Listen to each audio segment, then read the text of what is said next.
মূর্খ বান্দার সাথে নরম জাহিলুত তাকদীর, আল্লাহ যে তারে বাইর করব, এভাবে বাইর করে ফেলবো, এই ধারণা, এই ইলম ওই পর্যন্ত মাথা যায় সারে নিজেকে বাতাসে পানিতে গোপন করে ফেলেছে। আপনারা সকলে মিলে ইমানি বুঝ নিয়া মুখে আওয়াজ সহ একটা কথা বলবেন, সেটা হলো, বলুন তো পানি বাতাস এরা কার গোলাম? পানিতে লুকাইছি, বাতাসে লুকাইছি, আল্লাহ পাক বাতাসকে বললেন, আয় বাতাস, তোর ভিতরে একজন পালাইছে, বাইর কর। বাতাসে বাইর করে লাইছে। পানিকে বললেন, আয় পানি, তোর ভেতরে আমার এক গোলাম লুকাইছে, তাকে বাইর কর। বান্দা যখন অস্তিত্বে চলে এসেছে, আল্লাহ বলে, কি এইগুলা করছিলি কেন? বান্দা কেঁদে দিয়ে বলে, আপনারে ডরাই লেগে করছি। কি লেগে করছি তা আপনি জানেন। ওগো আল্লাহ, আপনার সামনে দাঁড়াইবার মতো হিম্মত আমি কমজোর গোলামের নাই।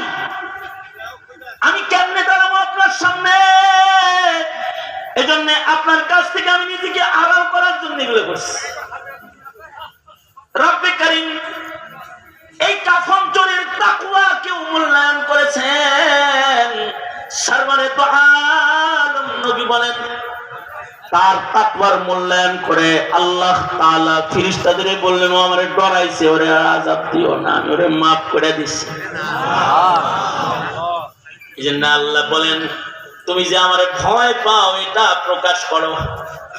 ইত্তাকুল্লাহ, ভয় করো একমাত্র একজনকে। কাকে? জোরে বলে।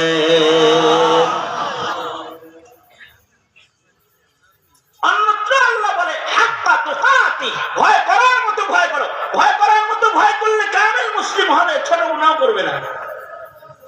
হাক্কা তুকাতি কোনটা?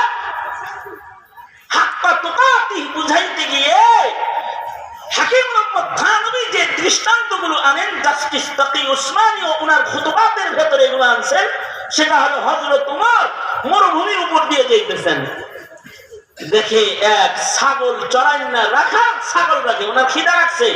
উনি রাখালকে বললেন, রাখাল, একটা দুধওয়ালা ছাগল আমার কাছে বিচাল। কেন? কি সে? খিদা লাগছে, দুধ খাবো।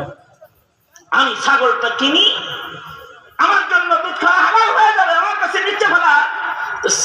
রাখাল বলে, ইস, নিজে হালাল দুধ খাইবার লেগে আরেকজনকে হারাম কাম করতে গন, ছাগল বেচমু, এগুলোর মালিক কি আমি নাকি?